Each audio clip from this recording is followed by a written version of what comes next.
الحمد لله وكفى وسلام على عباده الذين اصطفى أما بعد قال الله تبارك وتعالى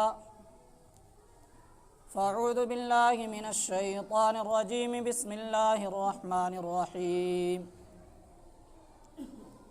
كافها يا عين صاد ذكر رحمة ربك عبده زكريا صدق اللہ العظیم۔ محترم بزرگوں، پیارے دوستوں اور بھائیوں، نبی پاک صلی اللہ علیہ وسلم کی سیرت مبارکہ کا بیان آپ حضرات کئی ہفتوں سے سماعت فرما رہے ہیں۔ گزشتہ ہفتے آپ کے سامنے یہ بات آئی تھی کہ کفار مکہ نے طرح طرح کی تدبیریں اختیار کی اللہ کے پیارے نبی صلی اللہ علیہ وسلم کو ان کو اپنے مشن سے روکنے کے لیے، لیکن ان کی جب تمام تدبیریں ناکام ثابت ہوئی،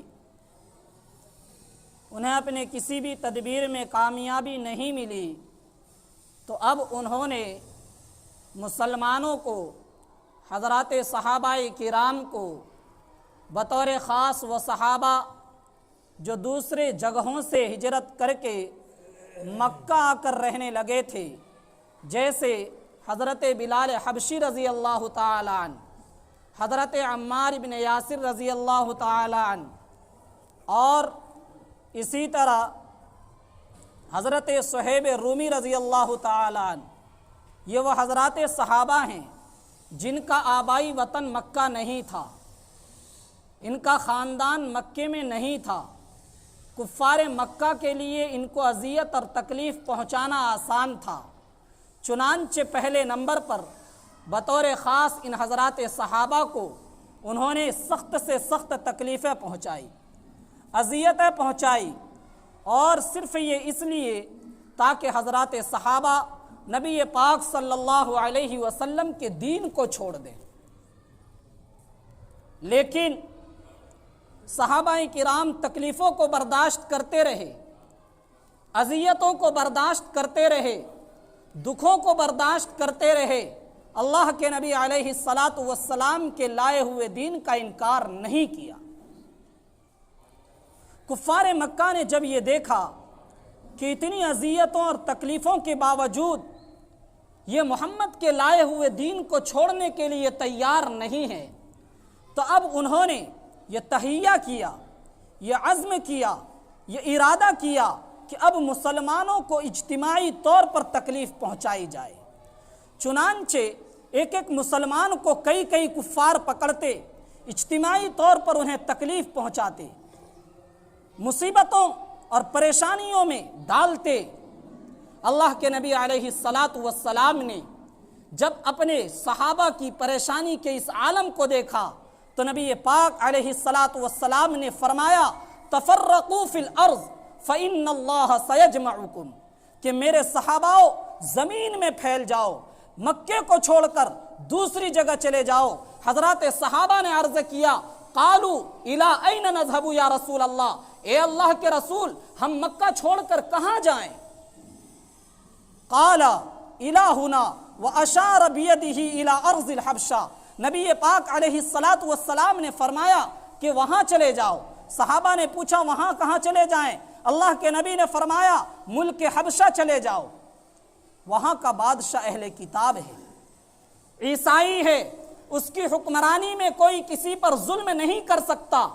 مجھے امید ہے کہ وہ بادشاہ تمہیں اذیت نہیں پہنچائے گا، وہ تمہارے اوپر بھی ظلم نہیں کرے گا، لہذا اس مکے کو چھوڑ کر تم حبشہ چلے جاؤ۔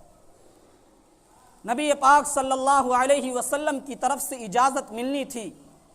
حضرات صحابہ اپنے دین اور ایمان کی حفاظت کے لیے مکے کو چھوڑ کر پہلی بار ہجرت میں 11 مرد 5 عورتوں نے مکے کو چھوڑا اور حبشے کے لیے وہ روانہ ہو گئے۔ اس زمانے میں لوگ سمندری کشتیوں پر سفر کیا کرتے تھے۔ حضرات صحابہ جب بندرگاہ پہنچے تو حبشہ جانے والی 2 تجارتی کشتیاں تیار تھیں۔ 5 درہم دے کر یہ حضرات اس کشتی پر سوار ہو جاتے ہیں۔ ادھر کفار مکہ کو اس بات کی خبر مل جاتی ہے۔ جو ہی انہیں اس بات کی خبر ملتی ہے وہ پیچھے سے اپنے لوگ دوڑاتے ہیں، لیکن جب تک یہ بندرگاہ پر ان کے لوگ پہنچتے ہیں اتنے دیر میں وہ کشتی وہاں سے بہت دور جا چکی ہوتی ہے۔ صحابہ کرام کا یہ چھوٹا سا قافلہ حبشہ پہنچ جاتا ہے۔ ادھر جو باقی مسلمان مکے میں تھے، اب کفار مکہ نے پہلے سے زیادہ انہیں ستانا شروع کیا۔ اللہ کے نبی علیہ السلام نے جب ان کی یہ گھناؤنی حرکت دیکھی تو باقی ماندہ مسلمانوں کو پھر حکم دیا کہ تم بھی مکے کو چھوڑ کر حبشہ چلے جاؤ۔ اس بار 86 مرد 17 عورتوں نے دوبارہ حبشہ کی طرف ہجرت کی اور یہ حضرات بھی حبشہ چلے گئے۔ حبشہ جا کر اطمینان سے رہنے لگے، پروردگار عالم کے حکام کو امن و سکون اور چین کے ساتھ ادا کرنے لگے۔ کفار مکہ نے جب یہ دیکھا کہ مسلمان ملک حبشہ میں جا کر بڑی اطمینان، چین اور سکون والی زندگی گزار رہے ہیں، یہ بات انہیں ہضم نہیں ہوئی۔ چنانچہ دشمنان اسلام نے، سرداران قریش نے ایک بار پھر میٹنگ کی اور میٹنگ میں یہ فیصلہ لیا کہ اپنے کچھ لوگوں کو شاہ حبشہ کے پاس بھیجا جائے اور ہمارے جو لوگ یہاں سے مکہ چھوڑ کر ہجرت کر کے جو مسلمان حبشہ جا چکے ہیں، ہمارے لوگ بادشاہ سے مطالبہ کریں اور ان لوگوں کو وہاں سے واپس لائیں تاکہ ہم انہیں یہاں اذیت پہنچائیں، پھر سے تکلیف پہنچائیں اور ان تکلیفوں کی وجہ سے وہ محمد کے دین کو چھوڑ دیں۔ اس کام کے لیے انہوں نے عمرو بن العاص اور عبداللہ ابن ابی ربیعہ کو طے کیا، بہت سے تحفے، بہت سے ہدایہ دے کر انہیں حبشہ کے لیے روانہ کیا۔ یہ 2 آدمی حبشہ پہنچ جاتے ہیں، بادشاہ کے درباریوں سے، بادشاہ کے ہمنشینوں سے ملاقات کرتے ہیں۔ کسی بھی بادشاہ کے پاس کوئی انجان آدمی ڈائریکٹ نہیں پہنچ سکتا، بادشاہ سے جو لوگ تعلق رکھنے والے ہوتے ہیں پہلے ان سے رابطہ کرنا پڑتا ہے۔ چنانچہ جو بادشاہ کے مصاحبین تھے، جو بادشاہ سے تعلق رکھنے والے لوگ تھے، یہ لوگ پہلے ان کے پاس پہنچے، ان کی خدمت میں تحفے پیش کیے، ہدیے پیش کیے۔ یہ ہدیہ نہیں تھا، ہدیہ دیا جا رہا تھا، حقیقت میں یہ رشوت تھی، رشوت بنام ہدیہ ہے، رشوت اسے دے دیا گیا ہدیے کا نام۔ بادشاہ کے ہمنشینوں کو، بادشاہ کے قریبی لوگوں کو انہوں نے بہت زیادہ تحفے اور ہدیے دیے تاکہ ہم اپنے مشن میں کامیاب ہو جائیں، تاکہ ہم اپنے مقصد میں کامیاب ہو جائیں۔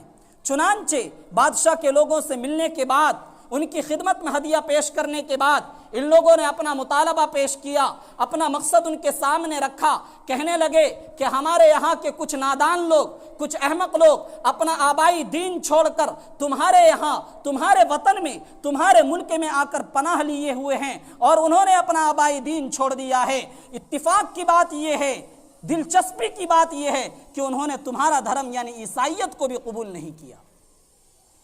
ہم اس کام اور اس مقصد کے لیے تمہارے پاس آئے ہیں کہ ہمیں بادشاہ سے ملوایا جائے، اور آپ ہی لوگ ہمیں بادشاہ سے ملوا سکتے ہو۔ اس کے بعد ہم بادشاہ سے بات کریں گے، آپ بھی ہماری تائید کرنا۔ بادشاہ سلامت سے ہم اتنا کہیں گے کہ ہمارے لوگ ہمارے حوالے کر دیں اور ان سے کوئی بھی بات نہ کریں۔ ان لوگوں نے چونکہ ہدیے بہت ملے تھے، وہ بھی تیار ہو گئے۔ جب کل کا دن آیا، سب لوگ اکٹھے ہو کر بادشاہ کی دربار میں پہنچے۔ قریش کی طرف سے گئے ہوئے 2 لوگ، انہوں نے بادشاہ کی خدمت میں تحفے پیش کیے، ان کے سامنے پھر اپنا مقصد رکھا اور بادشاہ سے بات چیت کرتے ہوئے یہی بات کہی کہ ہمارے یہاں کے کچھ نادان لوگ اپنا آبائی دین چھوڑ کر آپ کے یہاں آ گئے ہیں۔ ہم یہ چاہتے ہیں کہ ہمارے یہ لوگ آپ ہمیں واپس کر دیجئے اور آپ ان سے بالکل بھی کوئی بات نہ پوچھئے۔ जैसे ही कुरैश के लोगों ने ये बात कही तो बादशाह के दरबारियों ने उनकी तायीद की और कहा हाँ हाँ बादशाह सलामत, ये बिल्कुल सही कह रहे हैं, वो इनके रिश्तेदार हैं, इन्हीं के खानदान के लोग हैं, इनके आबाई दीन को छोड़कर यहाँ आ गए हैं, इनके लोग, आप इनको वापस कर दीजिए।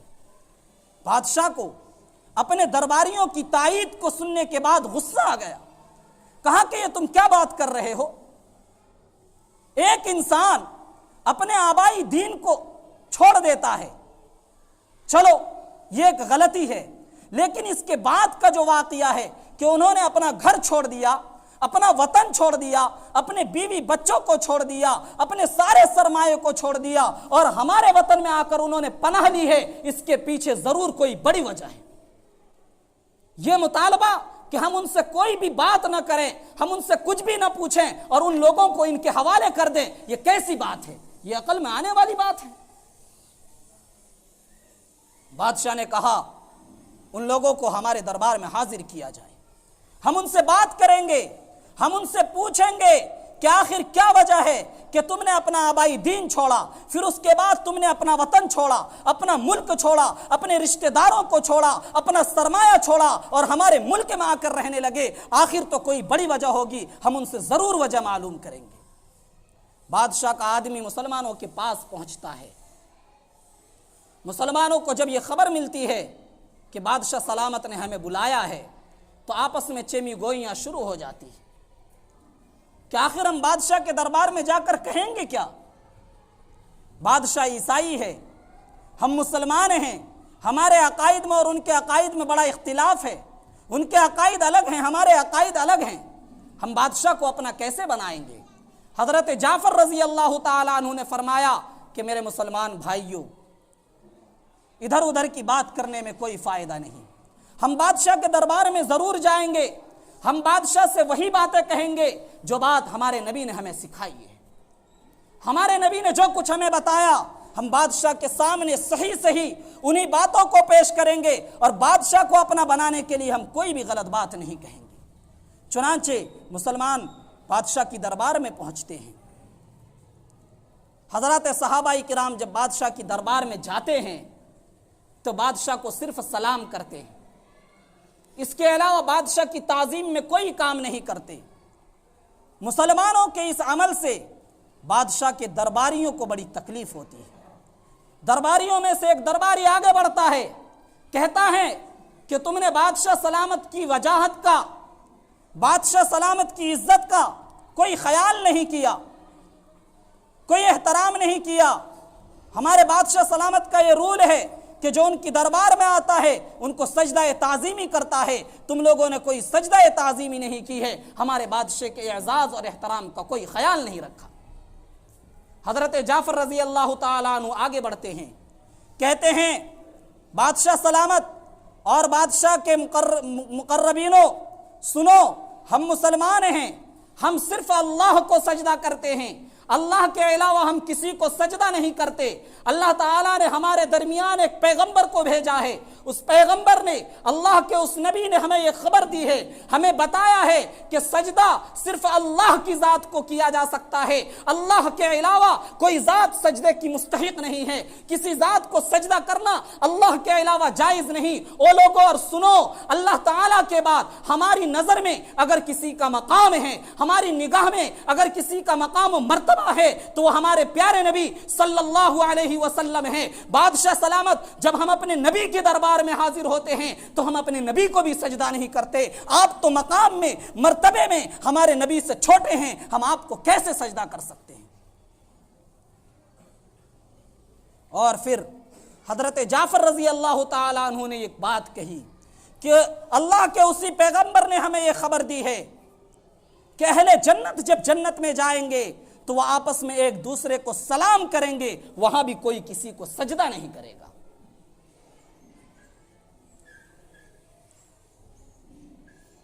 बादशाह ने कहा चलो ठीक है।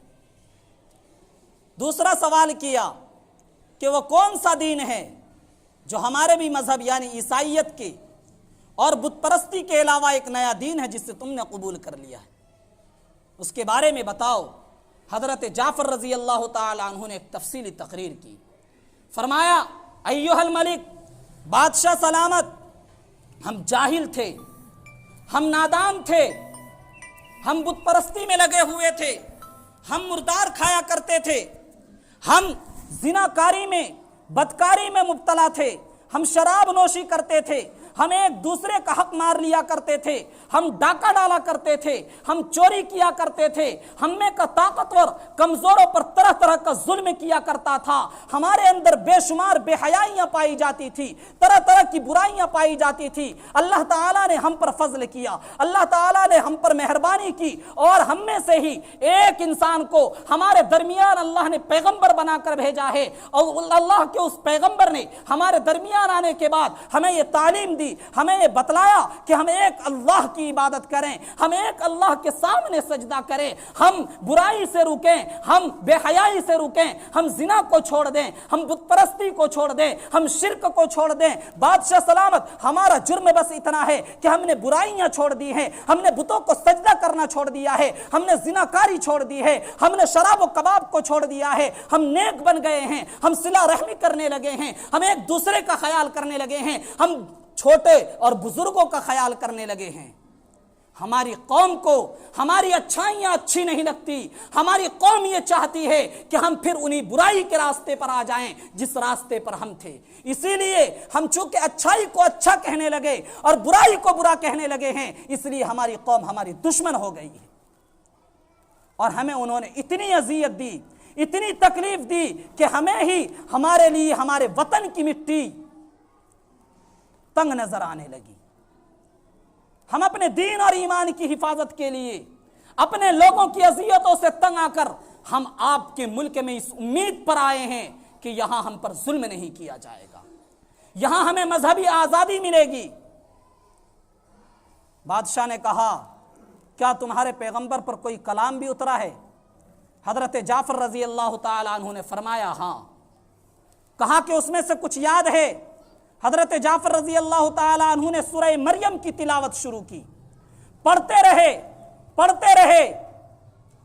किताबों में लिखा है कि बादशाह और दरबार में जितने लोग थे सब रोने लगे, रोते रोते बादशाह की दाढ़ी तर हो गई, भीग गई। हजरत जाफर रजी अल्लाह ताला अन्हु ने जब तिलावत खत्म की तो बादशाह ने कहा कि ये कलाम और हमारे नबी यानी हजरत ईसा अलैहिस्सलाम का कलाम, दोनों का सर चश्मा एक ही है, दोनों कलाम एक ही जगह से उतरा है। उसके बाद कहा कि मैं इन लोगों को कुरैश के इन लोगों के हवाले नहीं कर सकता। अमर इब्न अल-आस और अब्दुल्ला इब्न अबी रबिया बादशाह के दरबार से नाकाम बाहर आए, लेकिन अभी ये अपनी हरकत से बाज नहीं आए। इन्होंने एक दूसरा मंसूबा बनाया, दूसरी प्लानिंग की कि यही मुसलमानों को हबशा के अंदर कत्ल करवा दिया।